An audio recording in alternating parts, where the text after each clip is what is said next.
Assalamualaikum warahmatullahi wabarakatuh. Halo semuanya, kembali lagi bersama saya Andi Setiawan SPD. Pernahkah kamu merasa lelah dengan tumpukan barang di rumah padahal sebagian besar jarang terpakai? Atau mungkin kamu merasa kewalahan dengan jadwal yang padat dan tuntutan hidup yang seolah tak ada habisnya? Jika iya, mungkin inilah saatnya kamu mempertimbangkan untuk hidup minimalis. Bukan berarti kamu harus hidup serba kekurangan, tetapi lebih kepada menyederhanakan hidup dan memfokuskan energi pada hal-hal yang benar-benar penting saja. Hidup minimalis adalah tentang membebaskan diri dari belenggu konsumerisme dan menemukan kebahagiaan dalam kesederhanaan. Dengan memiliki lebih sedikit barang, kamu akan memiliki lebih banyak ruang, waktu, dan energi untuk hal-hal yang benar-benar bermakna dalam hidupmu, seperti mengembangkan diri, menghabiskan waktu bersama orang-orang tercinta, dan menjelajahi dunia. Mari kita bahas lebih lanjut. Apa sih esensi hidup minimalis? Hidup minimalis bukanlah tentang hidup dengan serba kekurangan atau membuang semua barang yang dimiliki. Esensi minimalis terletak pada kesadaran akan nilai dan makna. Kita diajak untuk menyaring berbagai aspek kehidupan, melepaskan yang tidak esensial, dan memfokuskan energi pada hal-hal yang benar-benar berarti saja. Ini tentang menemukan kebebasan dan kebahagiaan dalam kesederhanaan, bukan pada kepemilikan materi. Salah satu kunci dalam menjalani hidup minimalis adalah mengutamakan kualitas di atas kuantitas.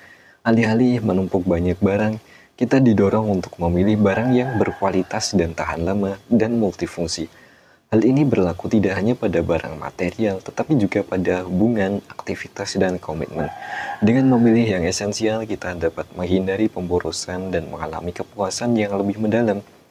Kesadaran diri juga merupakan sebuah fondasi penting dalam minimalisme. Kita perlu mengenali diri sendiri, apa yang benar-benar kita butuhkan, apa yang membuat kita bahagia, dan apa tujuan hidup kita ke depannya. Dengan memahami diri sendiri tersebut, kita dapat membuat pilihan yang tepat dan menghindari terjebak dalam gaya hidup konsumtif yang didorong oleh tren atau ekspektasi sosial.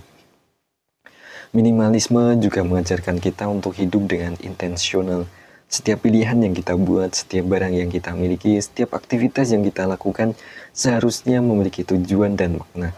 Dengan hidup yang secara intensional, kita dapat menghindari rutinitas yang membosankan dan menjalani hidup yang lebih bermakna dan menarik.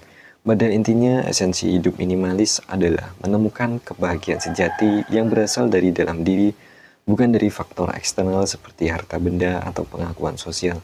Dengan melepaskan yang tidak esensial, kita dapat menciptakan ruang untuk hal-hal yang benar-benar penting, seperti pertumbuhan pribadi, hubungan yang bermakna, dan kontribusi positif bagi dunia di sekitar kita.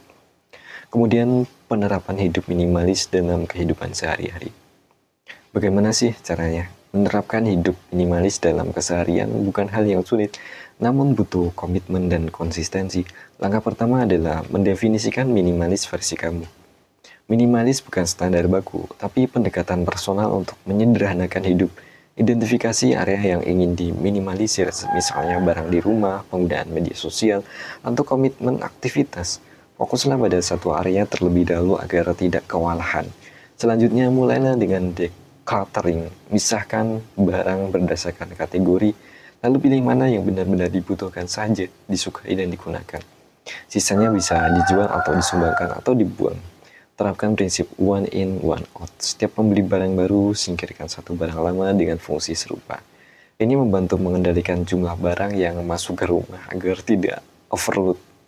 Evaluasi kebiasaan konsumsi. Sebelum membeli sesuatu, tanyakanlah terlebih dahulu pada diri sendiri. Apakah saya benar-benar membutuhkannya? Apakah barang ini akan memberikan nilai tambah dalam hidup saya?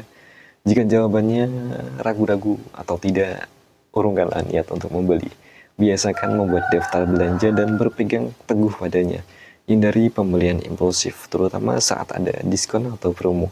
11-11, 12-12. Digital minimalism juga penting diterapkan. Batasi waktu menggunakan gadget dan media sosial. Bersihkan akun media sosial dari akun-akun yang tidak memberikan dampak positif. Matikanlah notifikasi yang tidak penting dan jadwalkan waktu khusus untuk mengecek media sosial. Gunakan teknologi untuk mendukung produktivitas dan kesejahteraan, bukan sebaliknya. Terakhir, fokus pada pengalaman dan relasi, bukan materi.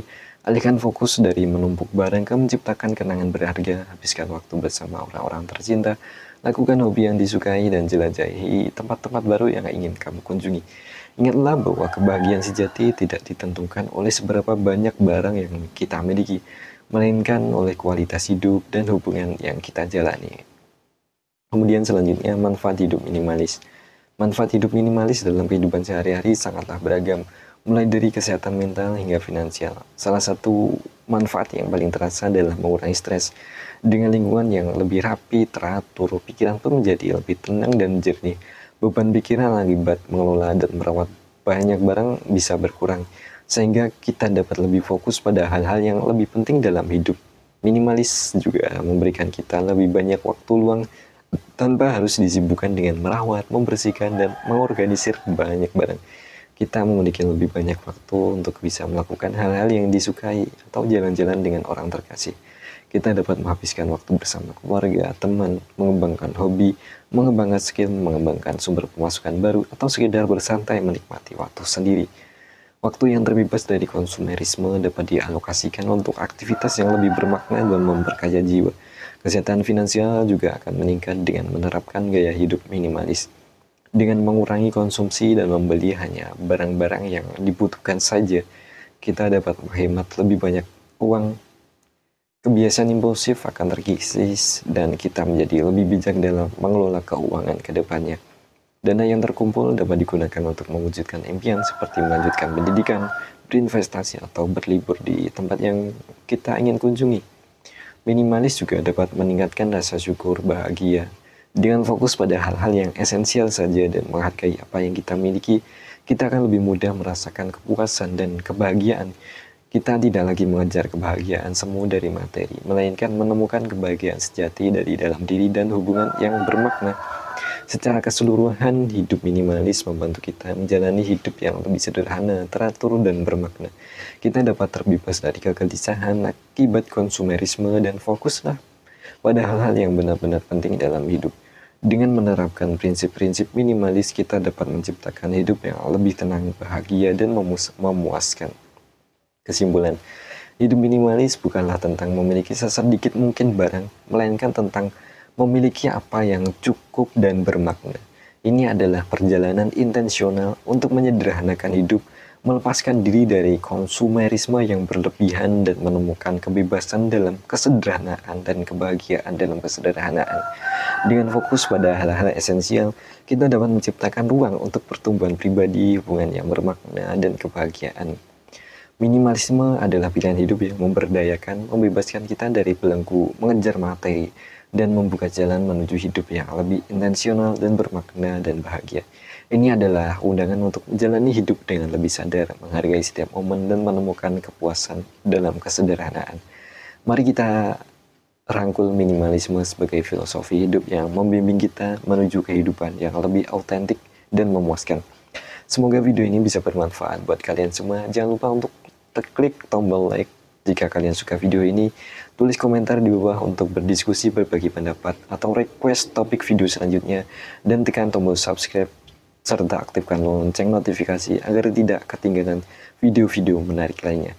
Sampai jumpa di video berikutnya. Saya Andi Setiawan, SPD. Terima kasih telah menonton sejauh ini. Assalamualaikum warahmatullahi wabarakatuh.